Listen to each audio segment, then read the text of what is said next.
La parole de dit, personne ne peut venir à toi si toi-même tu ne l'attires. Père Céleste, nous recommandons ce moment où nous voulons t'écouter entre les près Saint-Homme. Saint-Esprit, comme un simple instrument, je m'abandonne à toi. Utilise-moi pour communiquer ta pensée à ton peuple. Et celle ton nom, Seigneur, puisse être élevé, régné au milieu de nous. Tout ce qui n'est pas de toi, nous le repoussons. Nous neutralisons tout ce qui ne confesse pas ta Seigneur. Dans le nom puissant de notre Seigneur et Sauveur Jésus-Christ, nous avons ainsi prié. Nous disons Amen. On acclame pour le Seigneur.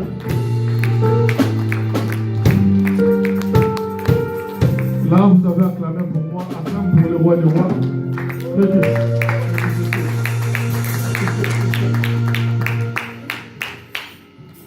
Est-ce que tu peux m'aider à saluer la personne qui est à ta gauche et à ta droite? Ça fait pratiquement une semaine qu'on ne s'est pas vu. Dans la semaine aussi, l'équipe de la semaine aussi, tu n'étais pas là. S'il faut se déplacer, ce n'est pas un problème. Ça fait une semaine pratiquement. La Bible dit, saluez-vous par un sans baiser. Réjouissez-vous dans le Seigneur. Je le répète, réjouissez-vous.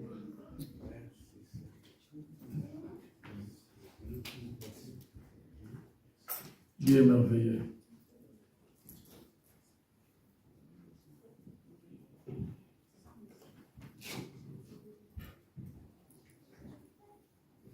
On se voit que le dimanche est dimanche.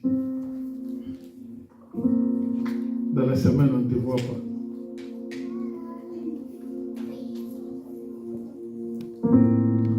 Gloire au Seigneur, sans plus tarder, nous ouvrons nos Bibles.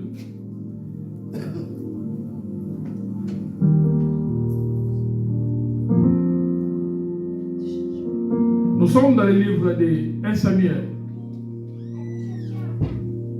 Nous commençons par 1 Samuel chapitre 22 verset 5. Ensuite, nous allons lire également, pour ceux qui notent, toujours dans le livre de 1 Samuel chapitre 27, verset 1 à 7. Et enfin, nous allons lire le livre de 1 Samuel toujours. Cette fois-là, nous serons au chapitre 30, verset 1 à 10. Si le frère Christ peut déjà nous aider à la lecture, nous commençons par le livre de 1 Samuel, chapitre 22, verset 5. 1 Samuel, chapitre 22, verset 5. Parole du Seigneur. Amen. Le prophète Gad dit à David, ne reste pas dans la forteresse. Va-t'en et entre dans le pays de Juda. Et David s'en alla et parvint à la forêt des Héreth. Nous lisons maintenant 1 Samuel chapitre 27. J'ai déjà vous donné le verset. Là, je suis justement en train de rappeler à frère Christ de pouvoir lire 1 Samuel chapitre 27, 1 à 7. David dit en lui-même, je périrai un jour par la main de Saül. Il n'y a rien de mieux pour moi que de me réfugier au pays des Philistins, afin que Saül renonce à me chercher encore dans tous les territoires d'Israël. Ainsi, j'échapperai à sa main, et David s'éleva, lui et les 600 hommes qui étaient avec lui. Et ils passèrent chez Akish, fils de Moak, roi de Gath. David et ses gens restèrent à Gath, auprès d'Akish. Ils avaient chacun leur famille. Et David avait ses 2 femmes, Achinoam et Jérel, et Abigaël de Carmel, femme de Nabal. Saül, informé que David s'était enfui à Gath, cessa de le chercher. David, là où tu es, au quel verset? 4. Nous nous arrêtons là. À la maison, vous allez continuer jusqu'à 7. Et nous lisons enfin les tout derniers. 1 Samuel chapitre 30, verset 1 à 10. Lorsque David, arrivant le 3e jour à Tsiklag avec ses gens, les Amalécites avaient fait une invasion dans le Midi et à Tsiklag. Ils avaient détruit et brûlé Tsiklag Après avoir fait prisonnières les femmes et tous ceux qui s'y trouvaient, petits et grands, il n'avait tué personne, mais il avait tout mené et s'était remis en route. David et ses gens arrivèrent à la ville, et voici, elle était brûlée, et leurs femmes, leurs fils et leurs filles étaient menés captifs. Alors David et les peuples qui étaient avec lui élevèrent leur voix et pleurèrent, jusqu'à ce qu'ils n'eussent plus la force de pleurer. Les deux femmes de David avaient été menées, Achinoam et Jurel et Abigail de Carmel, femme de Nabal. David fit dans une grande angoisse, car le peuple parlait de les lapider, parce que tous avaient de l'amertume dans l'âme, chacun à cause de ses fils et de ses filles. Mais David reprit courage en s'appuyant sur l'Éternel son Dieu. Il dit au sacrificateur Abiathar, fils d'Achmelech, apporte-moi donc les fonds. Abiathar apportant les fonds à David. Et David consulta l'Éternel en disant, poursuivrai-je cette troupe? L'atteindrai-je? L'Éternel lui répondit, poursuis, car tu atteindras et tu délivreras. Et David s'est mis en marche, lui et les 600 hommes qui étaient avec lui. Ils arrivèrent au torrent des Chauves, où s'arrêta ceux qui restaient en arrière. David continua la poursuite avec 400 hommes. 200 hommes s'arrêtèrent, trop fatigués pour passer les torrents des Chauves. Parole du Seigneur. Nous pouvons nous asseoir. Pour ceux qui viennent d'arriver, nous sommes dans le livre de 1 Samuel, chapitre 22, verset 5. 1 Samuel aussi, chapitre 27, 1 à 7. 1 Samuel, chapitre 30, verset 1 à 10. Bien aimé, c'est pratiquement depuis une semaine que je m'apprêtais à... Je préparais un enseignement, mais c'est seulement vers la fin de la semaine. Vers la fin de la semaine que le Saint-Esprit m'a mis à cœur de pouvoir parler de ces choses. Le thème de ce matin, c'est-il prends courage. Amen. Prends courage. C'est ça le thème que nous allons développer ce matin. Ici, on parle de David. L'histoire concerne David. Nous connaissons tous David. David est appelé l'homme selon le cœur de Dieu. Amen. David est appelé l'homme selon le cœur de Dieu. Mais j'aimerais vous remettre dans le contexte historique. C'est David que nous voyons ici. Ici, dans le verset 30, la Bible dit David a fait une alliance avec le roi de Philistins. Or, le roi de Philistins, c'était les ennemis du peuple d'Israël. Alléluia. Mais David, au tout début, nous savons tous, c'était un jeune homme berger qui surveillait le troupeau de son père. Mais le problème a commencé quand Samuel est venu le chercher pour le rendre roi en Israël. Alléluia. Samuel est arrivé, il a un roi. Et la Bible dit, lorsque David va sortir, il y a des choses, il y a des événements qui vont se succéder dans sa vie. Entre autres, il va renverser Goliath. Il va habiter dans la maison de Saoul. Il sera le joueur des harpes. La Bible dit, lorsqu'il jouait les harpes, il y a les démons qui sortaient du roi Saoul. Il ira même plus loin, il va intégrer l'armée israélite. Et la Bible dit, lorsqu'il partait dans les batailles et qu'il revenait, il y avait les femmes qui chantaient. Alléluia. Il y avait les femmes qui chantaient. David a tué, Saoul a tué ses 1000, David a tué ses 10 000. Parce que David a porté, c'est David qui a mené la victoire à chaque sortie. À chaque fois qu'ils allaient en bataille, c'est David qui remportait la victoire. Et à leur retour, la Bible dit, les peuples, les femmes et tout criaient, chantaient des éloges sur David. Et cela a suscité de la haine dans le cœur de Saül. Cela a suscité de la haine dans le cœur de Saül. Saül a cherché, a entrepris des démarches pour pouvoir tuer cet homme de David. Alléluia. Il a cherché, il a commencé à chercher à tuer cet homme de David bien-aimé. Ce n'est pas facile. Un homme qui avait l'onction de Dieu, un homme qui était loin pour régner sur Israël. Voilà que cet homme a commencé à vagabonder. Cet homme a commencé à errer ça et là, à fuir la mort. David, la Bible dit, Saoul les cherchait avec acharnement.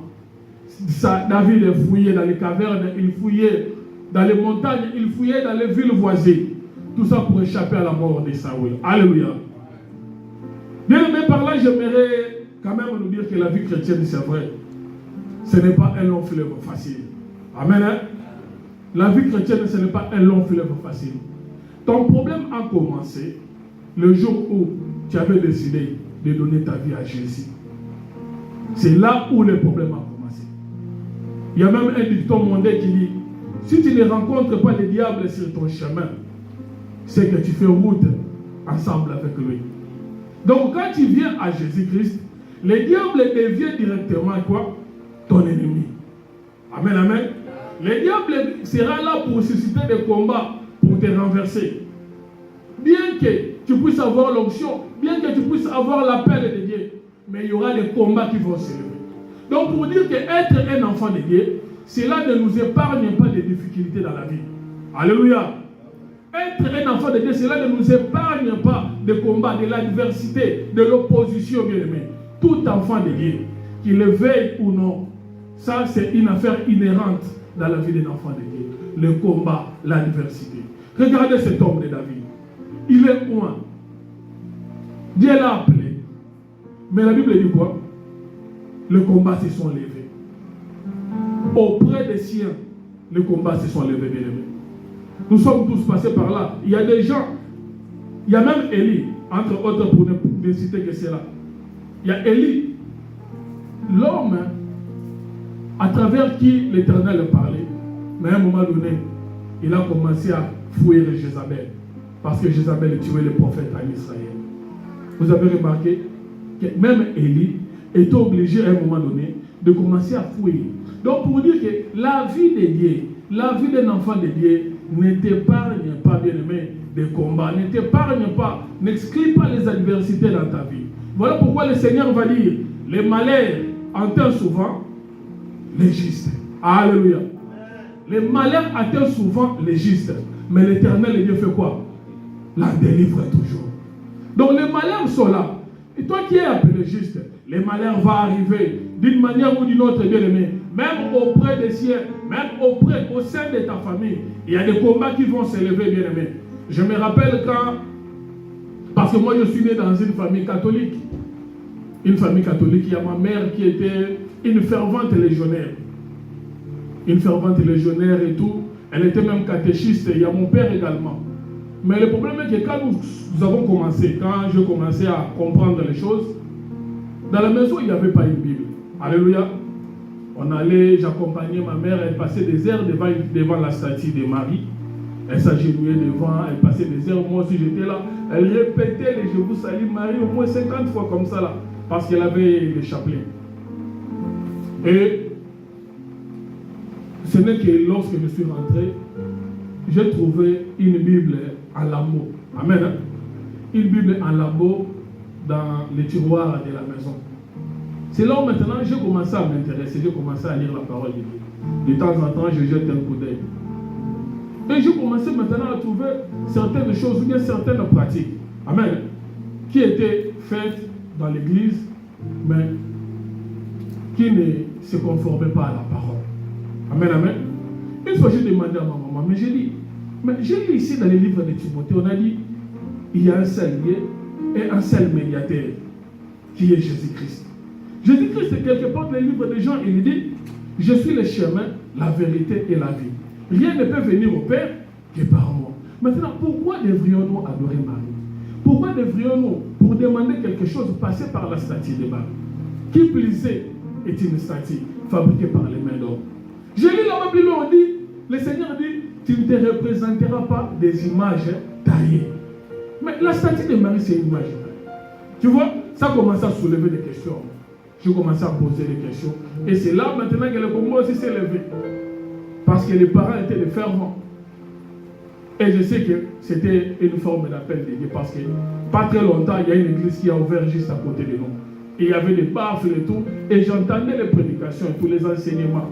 Une fois, je suis allé entrer là-bas et tout pour prier. Il y a mon père qui est venu. Amen. Pendant la prêche, comme ça, là, comme vous êtes assis, il y a mon père qui est entré, qui a longé les allées, en train de me chercher. Parce qu'il avait entendu que j'étais allé dans cette église. Amen, amen. Donc je me demande, certainement ce jour-là, il y a le prédicateur qui avait dit certainement, ils se sont dit que les démons de nos chansons, c'est ce monsieur-là qui vient d'entrer. Il rentre bonnement, il regarde là en train de siffloter, pendant qu'on était en train de prêcher. Il cherchait dans les couloirs, il me voit là-bas. Il vient là où j'étais, il m'a pincé l'oreille. Amen. Il a commencé à ressortir avec moi. Et moi j'étais là, on était en train de sortir, des gens qui étaient là abasourdis, ils ne comprenaient pas ce qui s'est passé. Il y a des combats qui se lèvent lorsque tu reçois un appel. Alléluia. D'une manière ou d'une autre, même au sein de ta famille, il y a des combats qui vont s'élever, bien-aimés. David a vécu cela. Un homme qui est loin, mais il commence à aller de caverne en caverne. Un homme qui est appelé, l'homme qui est appelé, l'homme selon mon cœur, il commence à fouiller. Il commence à errer ça et là. Mais ce qui est intéressant ici, c'est quoi? Dans le verset 27, où nous venons de lire tantôt là, la Bible dit ceci, écoutez. David dit en lui-même, il dit en lui-même, je périrai un jour par la main de Saoul. Il n'y a rien de mieux pour moi que de me réfugier au pays des Philistins. Vous avez vu, à cause de la paix, David a pris une résolution qui ne va pas rendre gloire à Dieu. Alléluia. À cause de la paix. Lui qui était loin, lui qui avait l'onction, donc certainement, il commençait à se poser même des questions sur cette onction. Parce que l'épée était toujours derrière lui. Il dit, un jour je finirai par périr. Je dois faire quoi? Je dois me rendre auprès des Philistins. Pour faire alliance avec qui? Avec les Philistins. Or les Philistins, c'était les ennemis de qui? D'Israël. Donc David, à cause de la paix, est allé faire alliance avec un peuple que son peuple combat. À cause de quoi? De la paix. Bien aimé, il y a certaines choses qui peuvent t'arriver aujourd'hui. Tu peux vivre certaines choses, certaines adversités.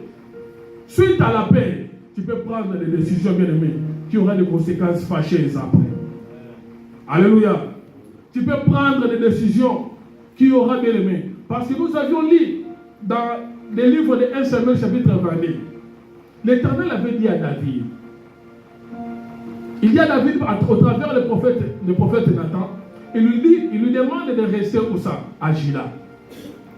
L'Éternel demande à David de rester à Gila. Amen. Hein? Mais David de lui-même, à cause de la paix, il a commencé à errer ça et là. Bien aimé, là où Dieu t'envoie, reste là-bas. Même si les choses ne marchent pas, il y aura une voie de sortie. Amen, amen.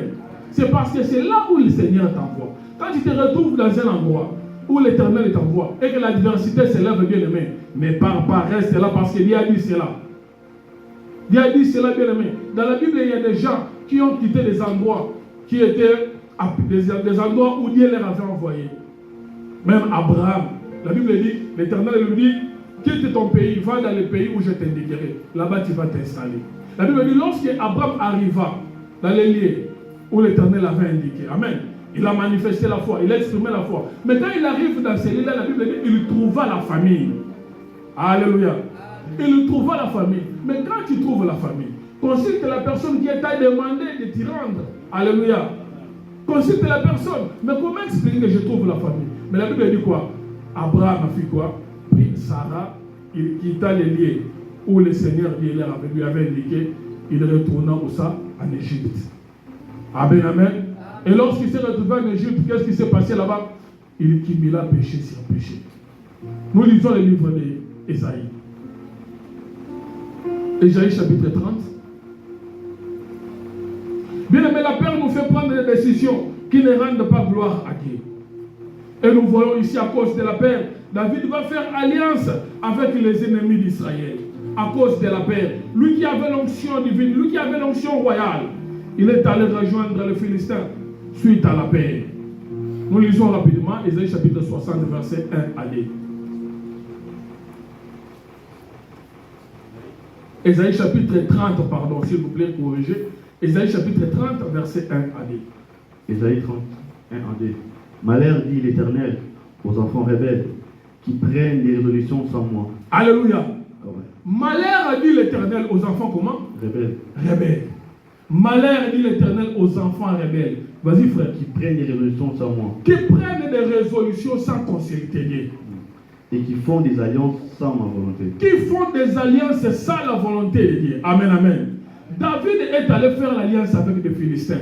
Lui qui avait l'onction royale. Amen. À cause de la paix, il a pris une résolution sans qui? Sans Dieu. Pour accumuler péché sur péché. Pour accumuler péché sur péché. Bien aimé, il nous arrive dans notre vie, dans nos vies, à cause de la paix, de prendre des décisions sans résolution, de prendre des résolutions sans consulter Dieu. L'Éternel dit dans le livre d'Ésaïe, malheur à ceux-là, à ces enfants qui sont rebelles. Ici, David est devenu rebelle auprès du Seigneur. Il est allé faire alliance avec les ennemis d'Israël à cause de la paix, bien qu'ayant l'onction royale. Combien de fois nous autres, à cause de la paix, nous sommes retournés en Égypte? Égypte, c'est le monde, bien-aimé. À cause du manque, bien-aimé, tu as retourné dans la vie que tu avais laissée. À cause du manque. À cause du manque, bien-aimé, tu es retourné, tu commences à voler. À cause du manque, bien-aimé, tu retournes dans la débauche. Je n'ai pas des amis. Il y a des amis qui fringuent bien, qui s'habillent bien. Moi, ça ne va pas. Qu'est-ce que je dois faire pour pouvoir m'acheter? Je ne travaille pas aussi. Je pars de prostituer. Toi qui as été un enfant de Dieu, tu te livres à la prostitution. Pourquoi? Parce que tu veux seulement paraître. Le Seigneur dit malheur à ceux-là qui prennent des résolutions sans moi. Quand les choses ne marchent pas, consulte Dieu. Prends une résolution en associant le Seigneur. La Bible dit, ils retournent en Égypte. Ils font des alliances sans me demander. Ils font des alliances, bien aimés. David est allé faire une alliance avec le roi Akish, le roi de Philistins. Mais lui qui avait l'onction royale. Combien de fois, bien aimés, nous sommes retournés au péché parce qu'une situation n'allait pas? Combien de fois?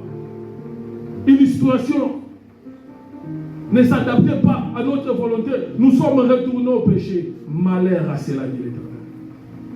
Qui retourne en Égypte sans me consulter. David ici, c'était un homme qui avait l'habitude, amen, de consulter Dieu. David avait l'habitude à chaque fois d'évoquer le nom de Dieu. La Bible dit, même lorsque Goliath se présenta devant le peuple d'Israël, quand Goliath se présenta, écoutez la déclaration de David. Qui est cet incirconcis pour se tenir devant l'armée de l'Éternel? Amen. David Marouchet pourrait rajouter pour dire, l'Éternel qui m'avait délivré dans la gueule des lions, dans les pattes de l'ours, me délivrera de cet incirconcis. Il avait toujours les mots de Dieu dans la bouche. Mais ici, comme les situations allaient en se dégradant, le langage de David a changé. Alléluia. Le langage de David a changé.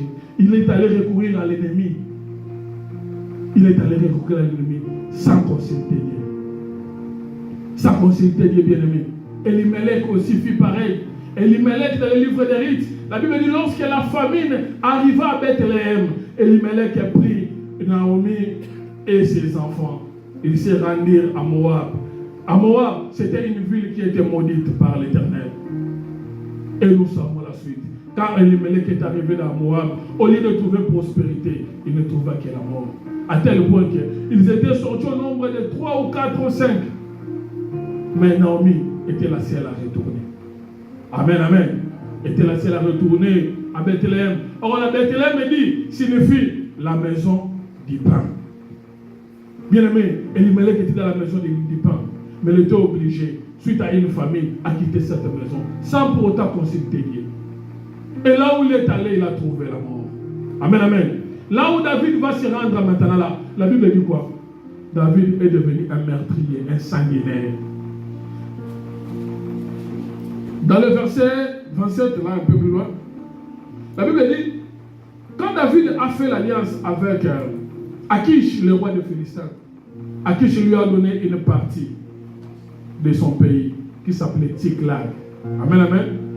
David est allé s'installer là-bas à Tsiklag. Il a amené ses 600 hommes, ses familles, les enfants et tout. Ils sont allés s'installer dans les camps de l'ennemi. Et une fois là-bas, bien aimé, David est devenu menteur. À chaque fois qu'il sortait, il allait tuer dans les pays avoisinants. Il allait commettre des forfaits. Il revenait avec les bétails qu'il s'est amassés.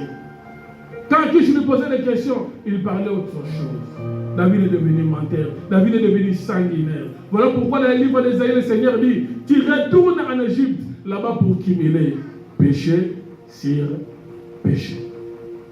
Quand on retourne en Égypte, bien aimé, on cumule péché sur péché. Détrompez-vous, un péché en appelle un autre. Amen, amen. Une personne qui vole, c'est un péché. Amen. Il a volé. Son péché, c'est quoi? C'est le vol. Mais lorsqu'on va lui poser la question, avais-tu volé? Il va dire quoi? Non, c'est le mensonge. Tu vas cumuler péché sur péché. Au lieu de consulter bien cet homme, il s'est rendu à Tsiklag. Il s'est rendu à Tsiklag, bien aimé, quand la peur lui a envahi. Et je te pose la question, de quoi as-tu peur? Qu'est-ce qui te fait peur ce matin? Bien aimé, l'une des armes les plus puissantes, l'une des armes que le diable utilise dans la vie des croyants, c'est la peur. C'est la peur, bien aimé. Amen, amen. C'est l'une des armes que le diable utilise. Il s'est servi de cela pour prendre David. Il y a même une déclaration là-bas. Le roi Akish va dire, ah, David est devenu mon serviteur. Amen. L'homme qui avait l'onction royale, il est devenu le serviteur d'un roi ennemi à cause de la paix. Et il s'est rendu à Tsiklag.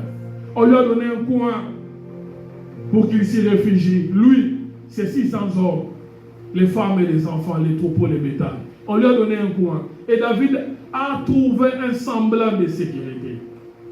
Alléluia. Il a trouvé un semblant de sécurité, bien aimé. David a trouvé un semblant de paix. A trouvé un semblant de paix dans le coin où il est allé s'installer. Mais tout en s'éloignant de qui? De l'Éternel. Et pendant tout le temps que David va passer là-bas, il n'y a aucun endroit où on va dire que David continue de consulter Dieu. Amen. Hein? Lorsqu'on se retrouve en Égypte, on s'éloigne de Dieu. La peur peut te faire prendre une décision qui va t'éloigner de Dieu. David s'est retrouvé là-bas. Bien aimé, j'aime ces dictons ivoiriens. Les Ivoiriens disent une chose. Ce qui va te faire pleurer, ce qui va te faire pleurer, commence d'abord par te faire rire. Amen, amen. Ce qui va te faire pleurer, commence toujours par te faire rire. Donc David s'est retrouvé là-bas avec un semblant de paix, avec un semblant de sécurité. Il s'est dit que ça va. C'est ça Tsiklag, bien aimé. Quand tu te retrouves à Tsiklag, tu peux penser que les choses vont bien maintenant. Tsiklag, c'est le nom de la ville où s'est retrouvé David avec ses hommes. Quand il s'est retiré au camp de l'ennemi, quand il s'est retiré, il a fait l'alliance avec l'ennemi, sans rendre, sans consulter l'Éternel. Tsiklag aujourd'hui, ça peut être une fiançaille. Il y a des fiançailles, lorsque tu te retrouves là-dedans, tu te dis non, ça va, j'ai la paix. La paix que j'ai cherchée, je l'ai. Amen. Hein? Ça peut être un travail. Ah, le travail que je voulais, je l'ai maintenant. Ça me procure de la paix. Ça me procure plus ou moins ce dont je recherche. Parce que David n'avait pas de terre. David n'avait pas d'endroit. Il est resté là. Mais lorsqu'il est retrouvé à Tsiklag, il a trouvé un endroit où se reposer. C'est ça Tsiklag, bien aimé. Tsiklag aujourd'hui peut se retrouver, on peut appeler ça, je ne sais pas moi, l'endroit, un positionnement. Là où tu te trouves maintenant, ça peut aussi être un Tsiklag. Et quand tu te retrouves dans ce positionnement, tu te dis que les choses vont bien. Mais petit à petit, tu fais quoi? Tu t'éloignes. Hein? Tu t'éloignes de l'Éternel. Tsiklag peut te montrer un semblant de sécurité. Tsiklag peut te montrer un semblant de sécurité. Tu peux te dire que les choses vont bien. Or, Tsiklag t'éloigne de Dieu malgré ton onction. Amen. Hein? Ça t'éloigne de Dieu malgré l'onction. C'est comme le fils prodigue. Le fils prodigue ici, l'enfant prodigue qui avait demandé les richesses. Il dit à son père, donne-moi mes richesses, donne-moi mon héritage pour que je m'en aille.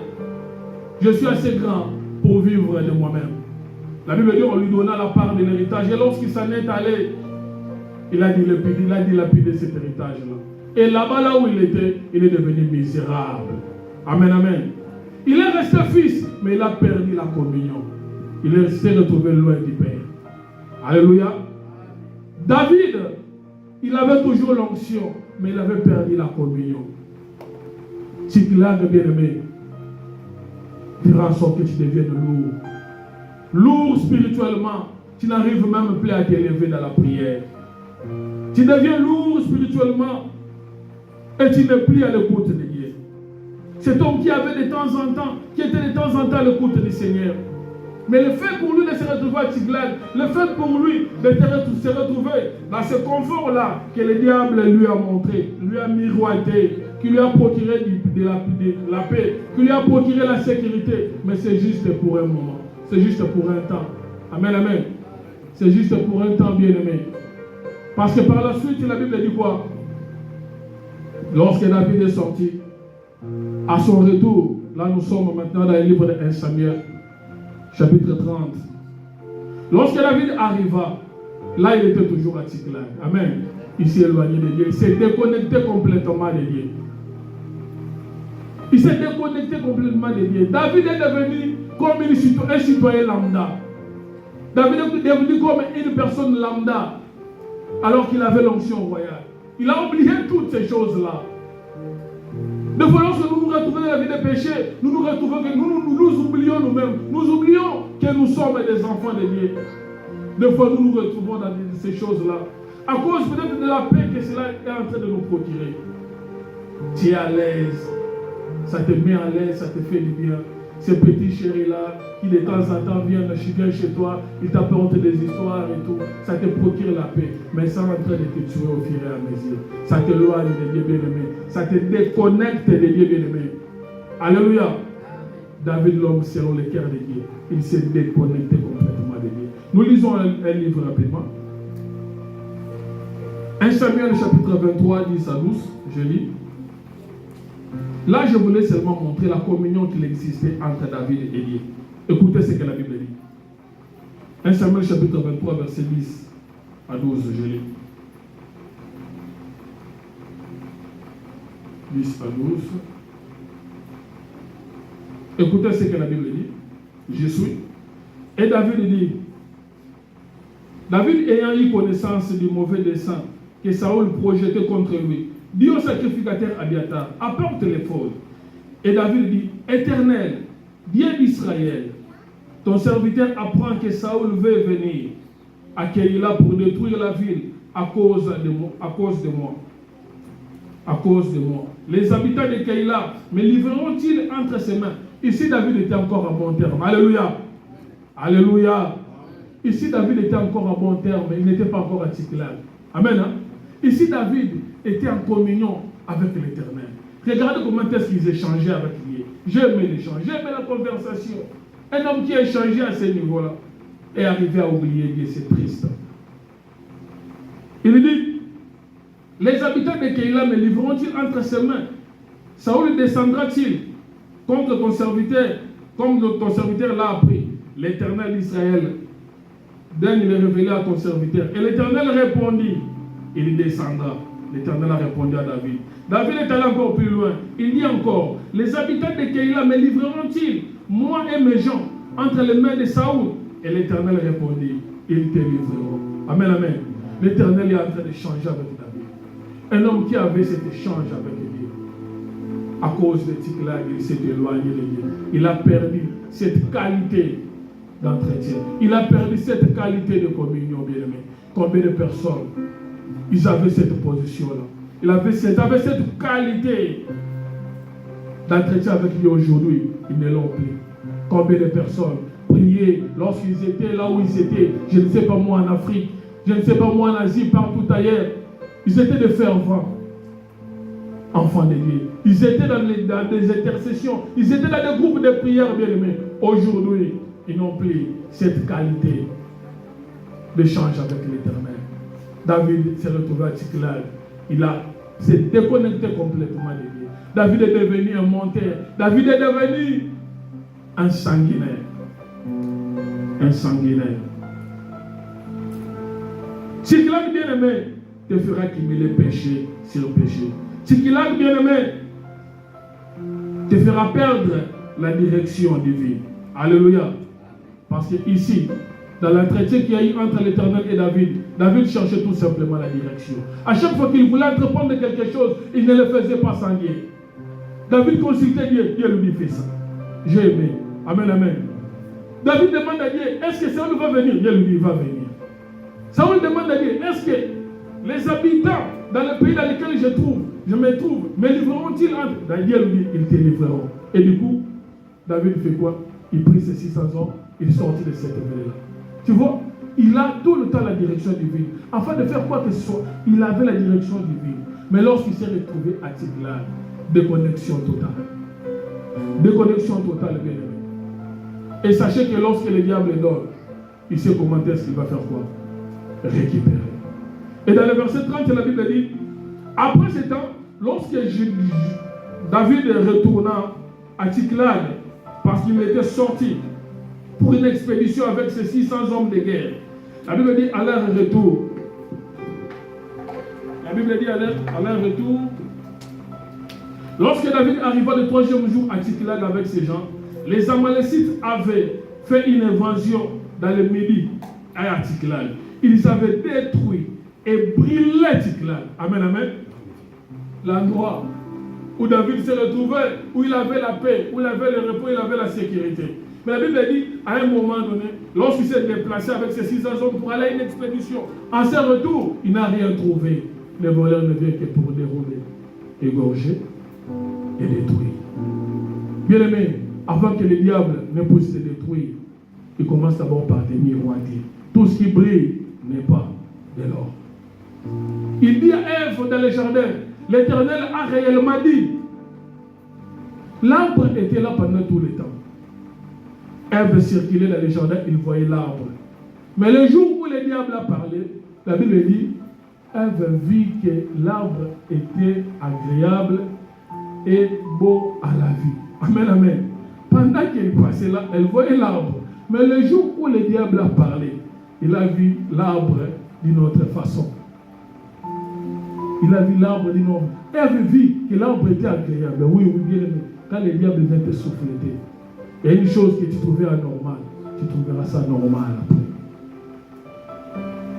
Il y a certaines personnes qui répugnaient le péché, qui répugnaient peut-être certains actes, mais aujourd'hui, ça ne leur dit plus rien.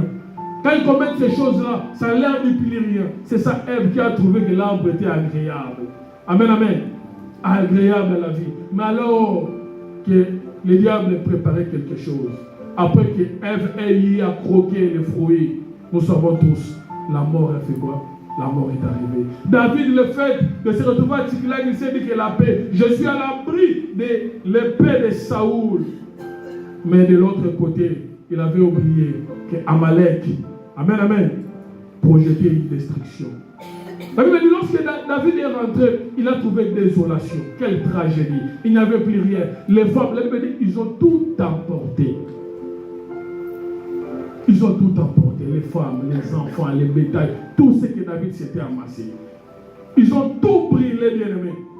Mais ce qui est bien, c'est quoi?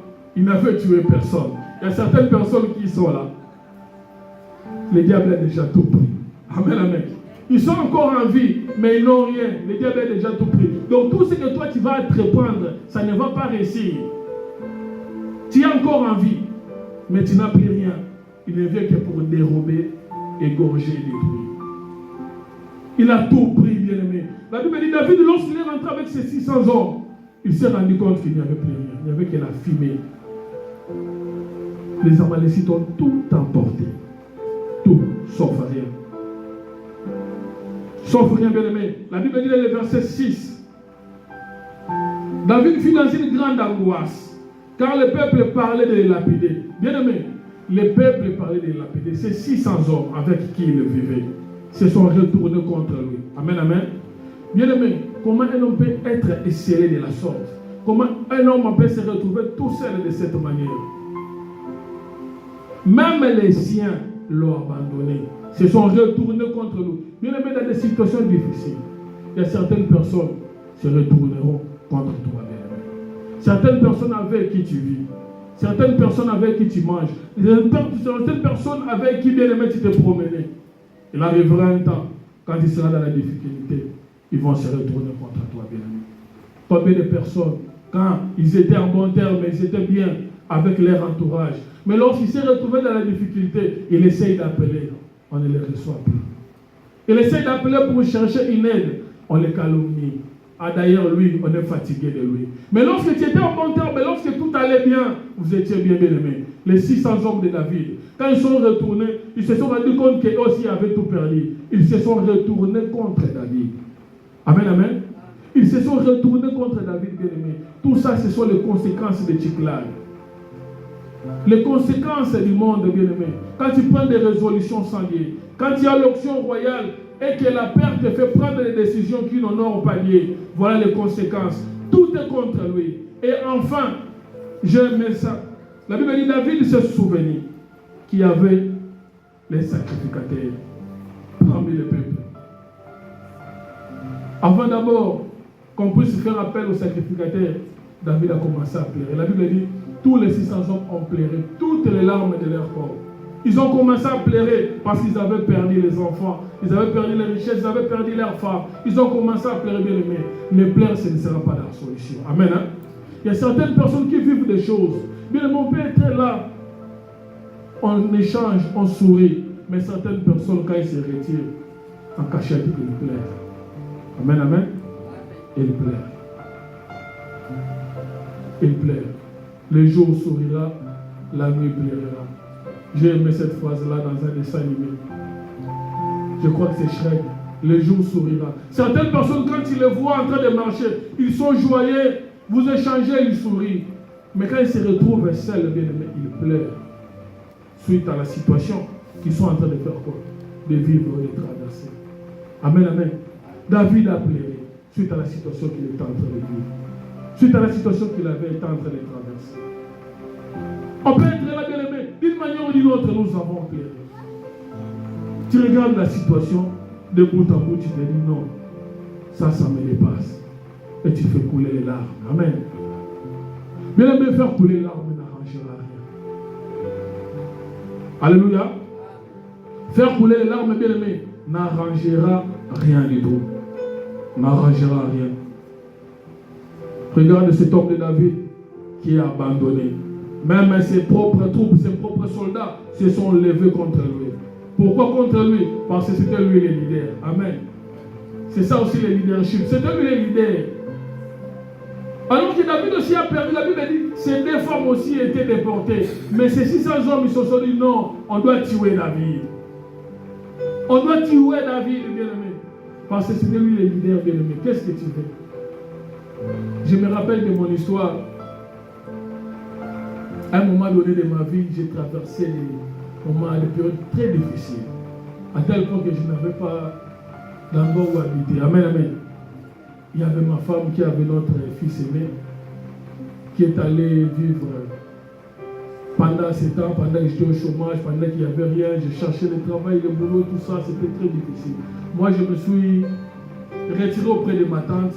Il y a mon épouse aussi qui est allée auprès des siens, auprès d'une grand-mère à elle. Amen, amen. Et suite aux injustices qu'il y avait là-bas, un beau matin, il me dit, j'en ai marre d'habiter ici. Trouve-lui une solution. Amen, amen. Au moment où il sait que je ne travaille pas. Et cette semaine-là, il n'y avait que ça. Tu dois nous trouver une solution. On ne doit plus habiter ici. Je dois sortir de cette situation. Amen, amen. Tu n'as pas de choix. C'est toi le leader. Amen, amen. Les gens se sont levés contre David. Nous allons te tuer, c'est à cause de toi. C'est le leadership, bien aimé. À un moment donné, tu dois prendre les choses à main. C'est toi le leader. Tu n'as pas le choix. Tu dois faire quelque chose. Amen, amen. Et enfin, nous allons chuter là. La Bible dit quoi? La Bible dit ceci. Frère Christ va nous aider. Lisons le verset 6. S'il vous plaît. 1 Samuel 23. Oui, nous sommes toujours dans 1 Samuel 30. Le 6e verset. 1 Samuel 36. David fit dans une grande angoisse, car les peuples parlaient de les lapider, parce que tous avaient de l'amertume dans l'âme, chacun à cause de ses fils et de ses filles.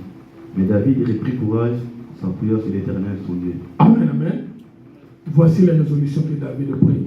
Quand les choses ne marchent pas, la Bible dit David a repris courage. C'est ça les termes qu'on a parlé ce matin. Reprends courage.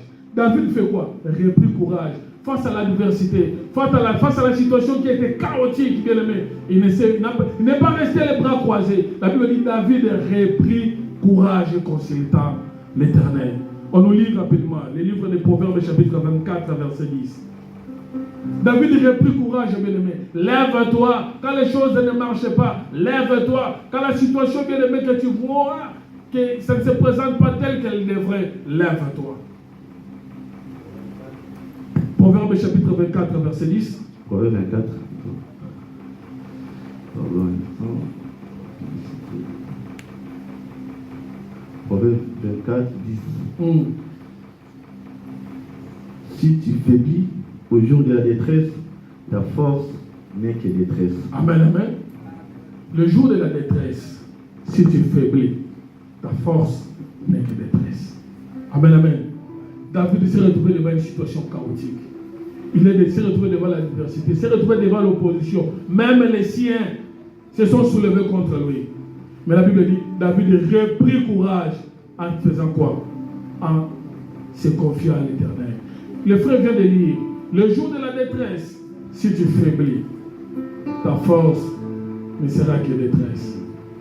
Le jour de la détresse, l'Éternel te demande de ne pas faiblir. Amen, amen. Amen. Quand les choses ne marchent pas, ne croise pas les bras. Quand les choses ne vont pas dans ta direction, lève-toi, bien-aimé, comme David a fait. David ne s'est pas apitoyé sur son sort. Il ne s'est pas dit que les choses ne vont pas, il reste comme ça. Bien-aimé, si David n'avait pas pris l'initiative, il serait mort aujourd'hui. Parce que les 600 hommes avaient déjà pris des pierres pour les lapider. Amen, amen. David a regardé cette situation chaotique. La Bible dit, David reprit courage en s'appuyant sur l'Éternel des armées. Ne faiblis pas, bien-aimé. Reprends courage, bien-aimé.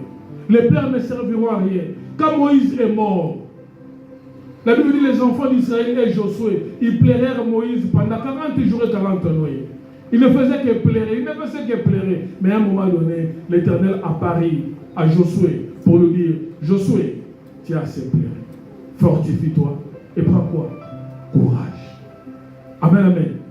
Quand les choses vont mal, fortifie-toi, prends courage. Je crois bien que Josué, quand il pleurait, il s'est demandé non, mais remplacer un homme de la trempe de Moïse. Lui, Josué n'a fait aucun miracle. Amen. Hein? Il regarde Moïse. Regardez la trempe de Moïse. Tout ce qu'il a eu à faire en Égypte. De l'autre côté, il y a les Jourdains à traverser. De l'autre côté, il y a Jéricho à faire tomber. Quand il regarde toutes ces choses-là, il s'est dit non, je n'arriverai pas, bien-aimé. Il s'est dit non. Bien-aimé, laisse-moi te dire, la réalité, chez Dieu, ce n'est pas la vérité. La réalité peut te présenter autre chose, mais Dieu voit autre chose, bien-aimé. David, Pierre, lorsqu'il est sorti de la barque, il a commencé à marcher sur l'eau parce que le Seigneur lui avait demandé de venir. Il est sorti, il a commencé à marcher. La Bible dit, lorsqu'il regarda là où il se trouvait, Pierre a commencé à faire quoi? À sombrer. Pierre a commencé à couler. Pourquoi? Parce qu'il a regardé les circonstances. Amen, amen. Ne regarde pas les circonstances, bien-aimé. Fortifie-toi, prends courage. Qu'est-ce qui ne va pas présentement dans ta vie? Dieu est en train de parler à une personne ce matin qui est dans le tourment, qui les choses ne vont pas telles qu'il les souhaite. Le Seigneur est en train de te demander de te fortifier et de prendre courage. Il te montre un homme qu'on appelle David, l'homme qui avait l'onction royale, l'homme qui a changé, qui avait une qualité d'échange avec l'Éternel. Lorsqu'il a sombré, la Bible dit qu'il s'est relevé, il s'est fortifié. Il n'a pas considéré les situations dans lesquelles il s'est retrouvé. Il n'a pas considéré les problèmes bien-aimés qu'il était. Il n'a pas considéré la situation difficile dans laquelle il était. Il s'est fortifié, il s'est relevé. Relève-toi, bien-aimé. La Bible dit, livre d'Ésaïe, chapitre 60. Lève-toi, sois éclairé. Lève-toi, bien-aimé. Lève-toi. Les choses ne marchent pas. Lève-toi, bien-aimé. Ne reste pas assis. Sinon, tu seras lapidé, bien-aimé. Parce que les 600 hommes étaient prêts, bien-aimé, à faire mourir David. Mais David, la Bible dit, il s'est confié à l'Éternel, bien-aimé. Il n'a pas regardé les conditions. Il n'a pas regardé les situations, bien-aimé. Ne regarde pas les informations, bien-aimé. les informations vont altérer ta foi. La Bible dit, nous ne marchons pas par la foi, nous ne marchons pas par la vie, mais nous marchons par la foi. Amen, amen. La foi, c'est la démonstration des choses qu'on ne voit pas. Le diable peut te montrer la réalité, mais toi, vois à ce que Dieu t'a dit. Amen, amen.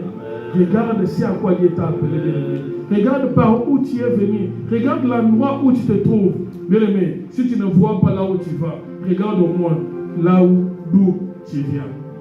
Regarde les victoires que Dieu t'a accordées par le passé. Tu t'es retrouvé dans des situations fâcheuses. Tu t'es retrouvé dans des situations difficiles.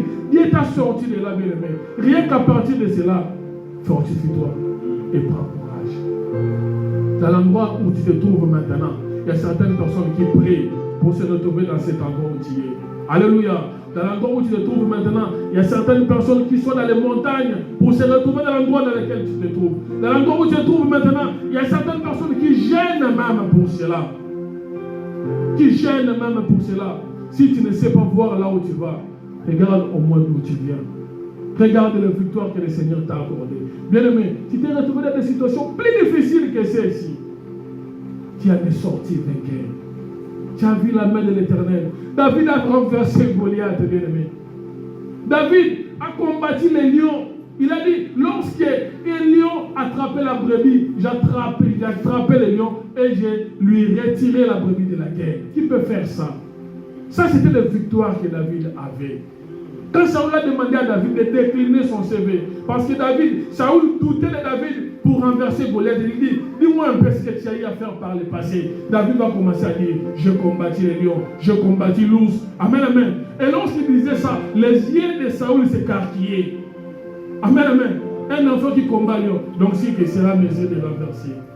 Ne sois pas comme David, bien-aimé. Il a oublié les victoires antérieures à cause d'un défi qui se présente devant. Et ce défi-là qui se présente devant a soulevé la peur à lui et l'a ramené où ça? À Tsiklag, où il allait faire quoi? Il allait finir. Il allait perdre son onction royale. Amen.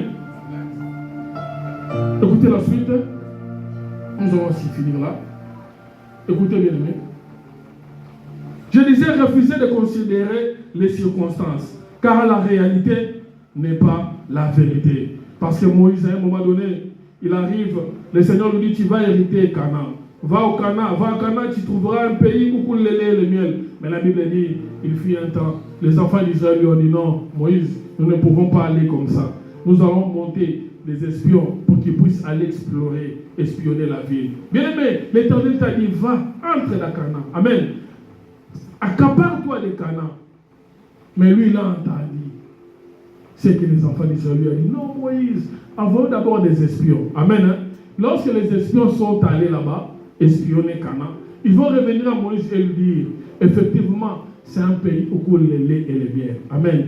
D'ailleurs, nous avons ramené des raisins. Mais, il y a le fils d'Anak. Vous voyez? Il y a le fils d'Anak. Donc, ils ont considéré, quand Dieu vous avait demandé d'aller là-bas, Dieu ne savait-il pas qu'il y avait le fils d'Anak là-bas? Est-ce que Dieu ne savait pas qu'il y avait des fils d'Anak? Mais Dieu n'a même pas énuméré. Dieu ne vous a même pas dit qu'il y avait des fils d'Anak. Il vous a demandé seulement d'y aller. Mais là, toi, tu commences à regarder les à côté. Et ici, là-bas, on fait ceci. Là-bas, il y a des rejets. Bien aimé, ça ne te regarde pas. Qu'est-ce que Dieu t'a dit, bien aimé? Des fois, le diable nous dit des choses que Dieu ne dit pas. L'autre fois, dans l'exhortation, j'ai dit ici, le Seigneur Jésus-Christ, quand il recevait son baptême, les cieux s'ouvrirent. Une voix se fit entendre pour dire, celui-ci est mon fils bien-aimé. Amen, amen. Mais lorsque le diable va se retrouver avec le même Seigneur Jésus-Christ, va lui dire, si tu es le fils, tu vois, il remet en cause ce que Dieu avait déjà dit. Dieu a déjà déclaré, celui-ci est mon fils. Mais lorsque le diable vient, il lui dit, si tu es le fils de Dieu, c'est ça le diable. Il met en doute ce que la parole de Dieu dit. Qu'est-ce que Dieu t'a dit? Tu as ainsi dit l'Éternel, accapare-toi à ce que Dieu t'a dit. Amen, amen. La Bible dit, ceux qui se confient à l'Éternel renouvellent leurs forces. Ils prennent de la vol comme de l'aigle. Ils courent et ne se lassent pas. Ils marchent et ne se fatiguent pas. David dit, a consulté l'Éternel, a demandé à Dieu, Seigneur, est-ce que je peux poursuivre les Amalécites? Le Seigneur lui a dit oui. Est-ce que je vais les atteindre? Le Seigneur lui a dit oui. David se leva et poursuivit les Amalécites. Amen, amen. Pourquoi? Parce qu'il s'était confié à l'Éternel. Cet Éternel-là qu'il avait oublié. Amen, amen. Cet Éternel-là qu'il avait mis de côté. Mais devant l'adversité, David est retourné auprès de l'Éternel. Et l'Éternel lui a redonné une direction, comme il le faisait à chaque fois. Il lui dit, vas-y, tu vas les atteindre, bien-aimé. Et la Bible dit, David, lorsqu'il est sorti pour aller après les Amalécites, il y a certaines personnes qui sont commencées à se fatiguer. Il avait 600 hommes, il y a 200 hommes qui sont fatigués, bien aimés. Mais David s'attachait toujours à la parole de l'Éternel, qui lui avait dit d'aller et de les attendre, bien aimés. Amen, amen. Attache-toi à la parole de Dieu. Qu'est-ce que la parole de Dieu te dit, bien aimé? Ne regarde pas les réalités, ne regarde pas les circonstances, bien aimé. Dieu va se manifester dans cette situation. Si cette situation t'arrive, bien aimé, ne croise pas les bras. Développe l'écoute de l'Éternel. Dieu est en train de t'appeler. Dieu est en train de te parler à la situation qui est en train de t'arriver. David avait l'onction royale, mais il avait oublié. Il est allé devenir un vaurien, un serviteur de l'ennemi. Mais l'Éternel est allé à créer des circonstances pour aller l'interpeller. Ce n'est pas ta place, David. Aujourd'hui, la situation que tu es en train de traverser, c'est fort possible que ce soit aussi l'interpellation de Dieu. Amen, amen. Tu sais là où tu... Moi, je ne sais pas. Où est-ce que tu es, par où tu es passé? On s'est retrouvé ici. Mais Dieu a commencé avec toi par, je ne sais pas moi, plus loin en arrière. Moi, je n'étais pas, je ne savais même pas qu'on allait se rencontrer ou bien se connaître. Amen, amen. Il t'a fait remporter des victoires. Aujourd'hui, tu t'es éloigné de lui. Tu vis à Tsiklag. Les Amalécites se sont levés. Dieu est en train de t'appeler. Prends conscience, bien-aimé. Fortifie-toi, lève-toi. Amen. Dieu est en train de parler à quelqu'un qui ce matin. Lève-toi, bien-aimé. Fortifie-toi. Prends courage, bien-aimé. Appuie-toi à la parole du Seigneur. Qu'est-ce que Dieu te dit par rapport à la situation que tu es en train de vivre? La réalité, ce n'est pas la vérité. Amen. Hein? Nous acclamons pour le Seigneur.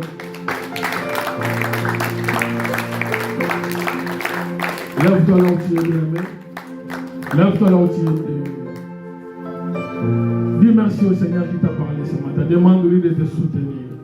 Dis-lui, Seigneur, je reviens. Comme le fils prodigue, lorsqu'il s'est rendu compte qu'il n'avait plus rien, il est retourné auprès du Père.